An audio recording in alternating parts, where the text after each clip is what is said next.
Go salutations à vous tous, je vous dis bienvenue les gars dans cette petite vidéo dans laquelle les gars on va voir ensemble en fait mon top 5 au Ballon d'Or 2023. Alors les gars, le Ballon d'Or c'est pour en fait en cette très prochainement, 30 octobre prochain, ça va arriver hyper vite les gars et la liste des 30 nominés est déjà sortie par France Football. Alors les gars, il est temps pour moi maintenant de faire mon top 5 au prochain Ballon d'Or qui est le Ballon d'Or 2023. Alors les gars, la saison dernière a été hyper fantastique, les championnats en fait, le championnat d'Angleterre, la Liga en fait, la Série A, c'était hyper intéressant, la Ligue 1, tout ça, les gars. Alors, les gars, en fait, la Coupe du Monde aussi. Alors, les gars, en regardant, en fait, régulièrement toute cette compétition, alors, les gars, j'ai fini, en fait, par faire un top 5 ans. C'est vrai, ce n'est que mon avis, ce n'est que mon top 5 ans. Alors, vous êtes libre d'être d'accord ou ne pas être d'accord avec moi. Alors, si vous êtes d'accord ou ne pas d'accord avec mon top 5 ans, n'hésitez pas à réagir dans les commentaires. Si vous pensez qu'il y a un jeu qui devrait être là, en fait, n'hésitez pas à me dire tout ça dans les commentaires. Alors, les gars, c'est parti. Alors, les gars, c'est 5 jeux que je vais citer, en fait, dans cette vidéo pour ma part, à mon avis, c'est vrai, ce n'est que mon avis, mais les gars, il est fort, en fait, il y a des fortes chances selon moi pour que ce sont ces 5 jeux-là, les gars, qui finissent en fait dans le top 50 du Ballon d'Or en fait en cette année. En fait, en cinquième position, il y a un jeu comme Rodri. Rodri, en fait, c'est un international espagnol. Il évolue au milieu de terrain d'une équipe comme Manchester City et Pep Guardiola à présent. Alors, les gars, pourquoi je mets Rodri en fait dans mon top 5 en cinquième position? C'est parce que, les gars, Rodri a été tout simplement monstrueux avec une équipe comme Manchester City la saison dernière et aussi la sélection espagnole de football. Alors les gars, on sait tous que la Ligue des Champions, c'est là en fait en plus grande compétition des clubs. La saison dernière, c'est vrai, Erling Haaland a terminé meilleur buteur de la Ligue des Champions, qui a terminé en fait en meilleur joueur les gars. C'est plutôt un jeu comme Rodri. Vous voyez, c'est vrai, Erling Haaland lui, il a terminé meilleur buteur avec 12 buts les gars, mais qui a été meilleur selon l'UEFA en fait tout au long de la campagne de Ligue des Champions, c'est plutôt un jeu comme Rodri les gars. Rodri a terminé en fait en cinquième, a terminé plutôt en fait meilleur joueur de la Ligue des Champions la saison dernière et Rodri aussi les gars il a fait un triplé la saison dernière. C'est vrai, il a pas en fait le même force de frappe qu'un joueur comme Erling Haaland dans le triplé, mais Rodri lui aussi il a fait le triplé la saison dernière et les gars il a terminé meilleur en fait meilleur joueur en fait de la Ligue des Champions qui est la plus grande compétition en fait à des clubs tout au long de la saison. Et les gars, il a aussi terminé les gars meilleur en fait un joueur de la Ligue des Nations avec la sélection espagnole du football. Alors les gars, c'est pourquoi selon moi, à mon avis, je pense que un jeu comme Rodri devrait forcément être dans le top 5 ans, terminé en fait en cinquième en fait au podium du Ballon d'Or cette année. Alors les gars, en quatrième position, il y a un joueur comme Kevin De Bruyne. Alors en fait, c'est le coéquipier d'un jeu comme Erling Haaland et un jeu comme Rodri à Manchester City.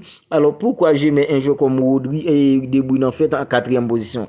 Alors les gars, quand il s'agit maintenant de faire des passes en décisives, quand il s'agit de faire des passes clés les gars, en fait il n'y a pas d'autre en Europe maintenant en tant que milieu de terrain qu'un joueur comme Kevin De Bruyne. Alors la saison dernière les gars, Kevin De Bruyne a terminé meilleur passeur en fait de la Première Ligue en fait à 16 passes en décisives en fait. Kevin De Bruyne il a fini en fait en meilleur passeur de la Première Ligue la saison dernière avec 16 passes en décisives.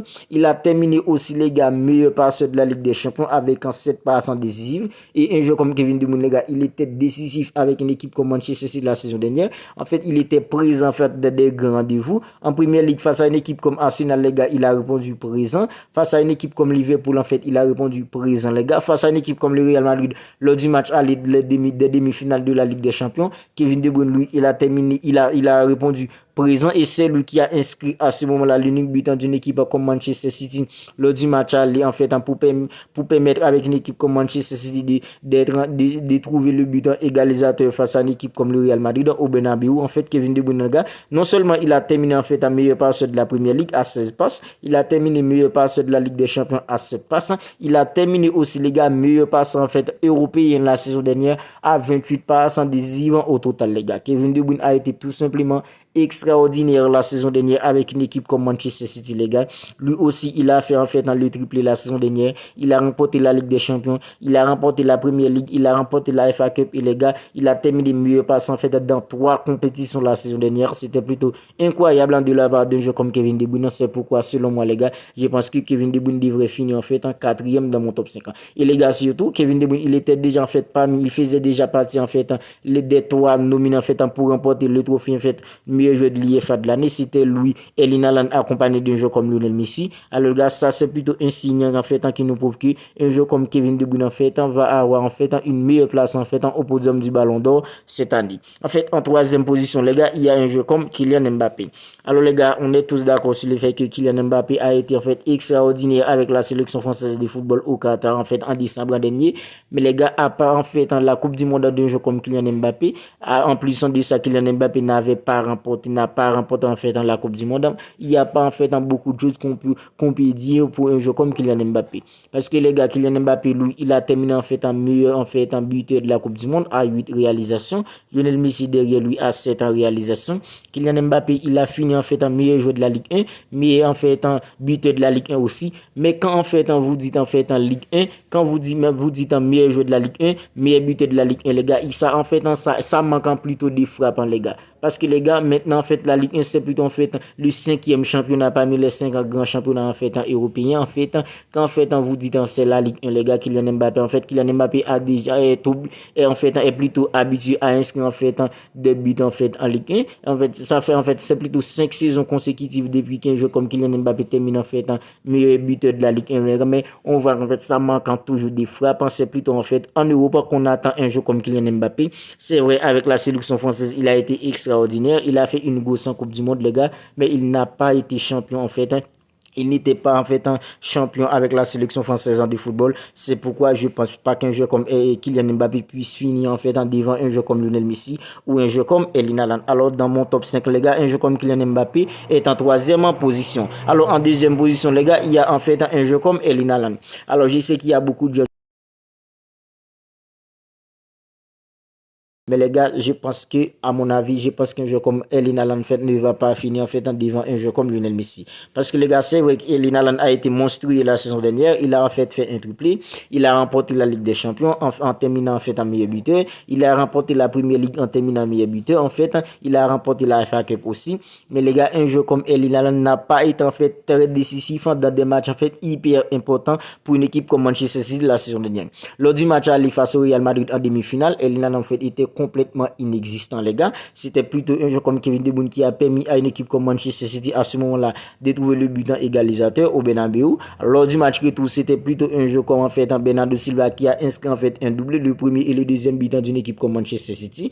Et les gars, c'était plutôt un joueur comme Julian Alvarez et un joueur comme, en fait, Akanji qui a, en fait, qui a plutôt fait l'état en ce jour-là. 4-0 pour une équipe comme Manchester City. Un joueur comme Elina n'avait pas inscrit, en fait, un seul but face à une équipe comme le Real Madrid. Alors les gars, face à une équipe comme Arsenal, les gars, en fait, lors du match, en fait, lors de la finale, en fait, de la Community Shield, un joueur comme Erling Haaland à côté. Même lors de la finale, en fait, de la Super Coupe d'Europe, en fait, tout ça, ce sont des matchs hyper importants pour une équipe comme Manchester City.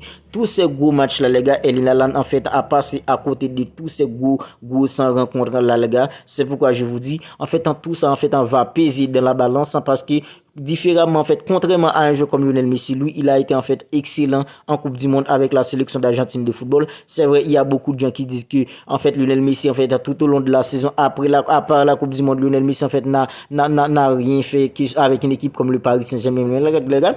Mais si vous dites que Kylian Mbappé, doit terminer, les gars, en fait, en troisième. Alors, je vois ça, il y a beaucoup de gens qui disent que Kylian Mbappé, en fait, doit terminer deuxième, et Erling doit finir premier, Messi deuxième, un joueur comme Kylian Mbappé troisième. Alors, les gars, si vous dites que Kylian Mbappé doit terminer, en fait, en troisième, pourquoi Kylian Mbappé doit terminer troisième? Parce qu'il a fait une grosse Coupe du Monde. Mais si Kylian Mbappé peut terminer troisième parce qu'il a fait une grosse Coupe du Monde, alors les gars, Lionel Messi doit terminer premier au dépend d'un joueur comme Erling Haaland. Parce que les gars, si vous dites que Kylian Mbappé doit terminer troisième, c'est grâce à sa grosse Coupe du Monde. Mais Lionel Messi, lui, si en fait Kylian Mbappé peut terminer troisième grâce à sa grosse Coupe du Monde, eh bien les gars, Lionel Messi doit en fait remporter le ballon d'or grâce avec sa grosse Coupe du Monde. Parce que contrairement à un joueur comme Kylian Mbappé, Lionel Messi, lui, il a remporté en fait la Coupe du Monde en étant extrêmement décisif avec la sélection d'Argentine de football, match après match, décisif en poule, décisif les gars en huitième, décisif en quart, décisif les gars en demi. Vous vous souvenez en fait de l'action d'un joueur comme Guardiola, les gars. En fait la raclée qu'il avait mis à un joueur comme Guardiola, les gars, c'était plutôt extraordinaire la Coupe du Monde d'un joueur comme Lionel Messi. En finale, les gars, il est double buteur pour la sélection d'Argentine de football au tir au but, en fait, il était tout simplement impeccable avec la sélection d'Argentine de football tout au long de la Coupe du Monde. Alors les gars, c'est pourquoi pour ma part, je pense qu'un joueur comme Lionel Messi va terminer premier, un joueur comme Erling Haaland deuxième, un joueur comme Kylian Mbappé troisième, un joueur comme Kevin De Bruyne quatrième, puis un joueur comme Rodri cinquième. Alors les gars, voilà, ça c'est mon top 5 au prochain Ballon d'Or. Ballon d'Or en fait en 2023. Alors vous n'hésitez pas à réagir dans les commentaires. En fait, vous avez le droit d'être d'accord ou ne pas être d'accord avec moi. En fait, mettez-moi vos avis dans les commentaires. Et les gars, je lirai tout ça. Alors les gars, d'ici là, prenez bien soin de vous. On se capte bientôt pour une autre vidéo. Et les gars, vive le foot.